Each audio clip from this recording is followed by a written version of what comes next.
Fala, galerinha, tudo tranquilinho? Professor Maidson aqui, sou professor de ciências, né? Estamos aí para mais uma videoaula do SPI com você, pessoal. E hoje nós vamos aí fazer a revisão de alguns assuntos, beleza? Que nós já vimos no decorrer desses tempos aí.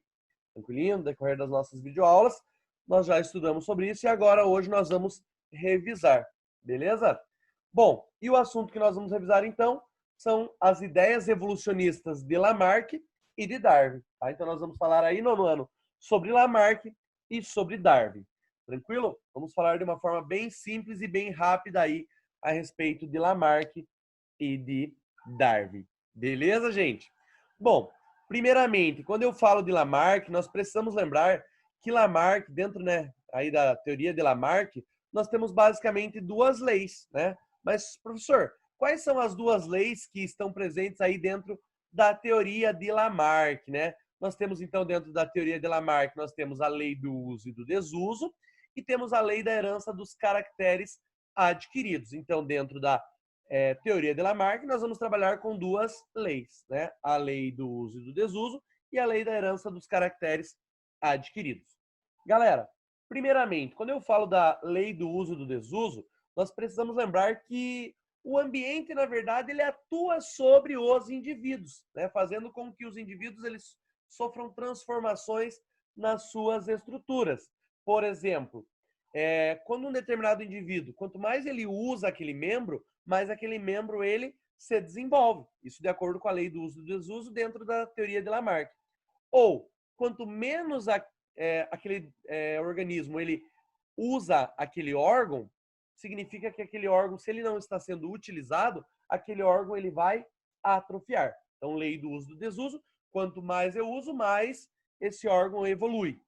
Quanto menos eu uso, vamos considerar assim, mais ele atrofia. Beleza? Então, aí são as ideias, né, de Lamarck, primeira lei, lei do uso e do desuso. E a lei da herança dos caracteres adquiridos, ela fala o seguinte, que as alterações que são adquiridas durante a vida, elas são passadas de geração em geração. Então, assim, por exemplo, quanto mais eu uso determinado membro, aquele membro, ele evolui e essa característica desse membro evoluído será passado para os seus descendentes. Tranquilo? Temos aqui alguns exemplos, né, para nós relembrarmos. As serpentes, né? As primeiras serpentes consideram-se que elas tiveram pernas. Só que em determinado momento, essas pernas elas atrapalhavam o deslocamento. Por quê? Porque elas passavam por locais apertados. Então, devido a elas passarem por locais apertados e essas pernas elas estarem atrapalhando o seu deslocamento, né? Ou seja, com o desuso das pernas, essas pernas elas foram atrofiando até desaparecerem totalmente e nas gerações atuais elas não existem. Por quê? Porque elas desapareceram totalmente e de acordo com a lei da herança dos caracteres adquiridos, essa característica ela foi transmitida de geração em geração. Outro exemplo, por exemplo, no caso, nós podemos citar no tamanduá, a ausência de dentes, né? A ausência de dentes no tamanduá, ela seria explicada pela ausência de uso e, consequentemente, atrofia e desaparecimento, né? Essa característica, como nós podemos perceber, de acordo com a lei da herança dos caracteres adquiridos, ela vai ser transmitida de geração em geração. E temos mais um exemplo aqui, né? Algumas aves aquáticas, como por exemplo, nós podemos observar aqui os flamingos. Antigamente eles teriam pernas curtas. Porém, ao se alimentar, eles molhavam as suas penas. E, né, vamos considerar assim, para não molhar as penas, eles faziam um esforço esticando as pernas. E nesse caso, as pernas elas foram alongadas. Elas foram alongadas e, de acordo com a lei dos caracteres, com a lei da herança dos caracteres adquiridos, essas pernas longas foram passadas de geração em geração. Então, dentro aí das ideias de Lamarck, nós temos lei do uso e do desuso e lei da herança dos caracteres adquiridos, ou seja, todas as características adquiridas, né, de acordo lá com a lei do uso e do desuso, são transmitidas de geração em geração. Beleza? E agora falar um pouquinho sobre a questão de Darwin, né? Darwin, né? Então nós podemos lembrar, quando eu falo de Lamarck, nós falamos de lei do uso e do desuso e lei da herança dos caracteres adquiridos. Tranquilo? Agora, quando eu venho falar de Charles Darwin, né? De Darwin, nós precisamos lembrar que também são duas situações. A primeira delas é a adaptação e a segunda é a seleção natural, né? Vamos pegar aqui um exemplo de adaptação para ficar mais fácil de vocês conseguirem entender. Pensa comigo, um ambiente onde eu tenho água restrita, como por exemplo, um deserto.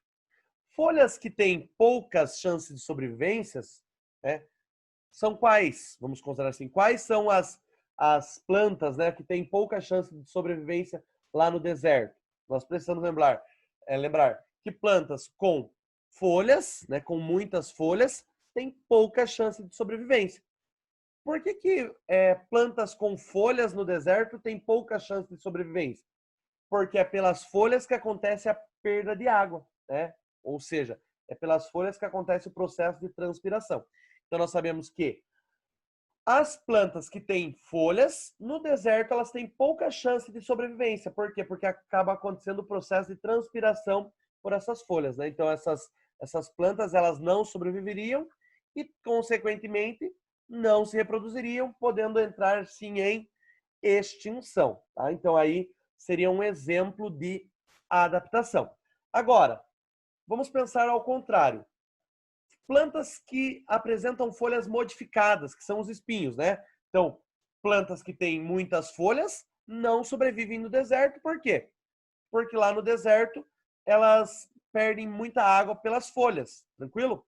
E agora, as plantas que apresentam folhas modificadas, que são os espinhos, como por exemplo cacto, né? Enfim, essas plantas que apresentam espinhos, elas não perdem águas pelas folhas, né? Já que elas não perdem água pelas folhas, elas conseguem sim, vamos considerar assim, sobreviver nesse ambiente. Por mais que aconteça aí uma perda de água, uma transpiração reduzida, né? É uma perda de água extremamente pequena.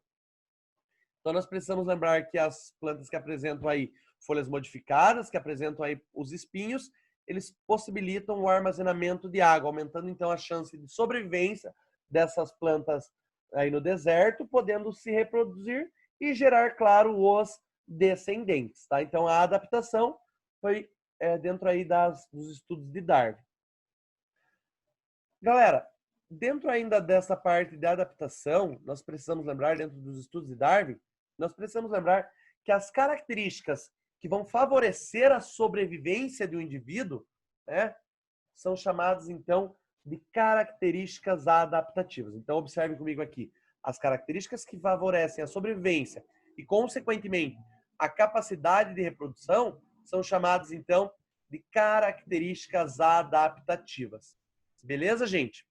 Nós precisamos lembrar, né, que o ambiente ele está em constante mudança, e como ele está em constante mudança, as adaptações elas podem ser de uma hora para outra, ou seja, podem ser rápidas, podem ser desvantajosas, como podem ser vantajosas, tá? Então, nós devemos lembrar aí que é extremamente importante observar essas situações, tá? Então, características que favorecem a sobrevivência são chamadas de características adaptativas. Beleza, galera? Tudo tranquilinho? E agora falando da seleção natural, né? Seleção natural, como nós podemos observar aqui, como nós vimos, os indivíduos que apresentam características que tornam eles bem adaptados ao ambiente, eles são selecionados e têm mais chance de sobreviver. Consequentemente, de se reproduzir e gerar então descendentes férteis. Esse processo é chamado de seleção natural, né? Então observem comigo aqui. Nesse caso aqui, eu tenho aqui indivíduos, vamos pensar comigo, indivíduos brancos e indivíduos pretos, né? Eu tenho aqui ratos brancos e ratos pretos, ratos clarinhos e ratos escuros. Quem que está em maior quantidade aqui? Os ratos brancos. Por quê? Porque os ratos brancos, eles estão selecionados pelo ambiente e os ratos pretos, vamos considerar assim, eles estão em evidência. Então, se eles estão em evidência, é mais fácil deles serem, vamos dizer assim, predados. É mais fácil os predadores localizá-los. Por isso, eles apresentam-se em menor quantidade. No local B, inverte a situação. Nós temos, então, aqui mais ratos escuros e um ratinho branco só, né? Menor quantidade de ratos claros. Por quê? Porque nesse caso aqui, os que se adaptaram melhor são os ratos escuros, né? O rato branco ele fica aí evidente para os predadores, por isso se apresentam em menor quantidade. Beleza, galera? Muito obrigado e até a próxima. Tchau, tchau.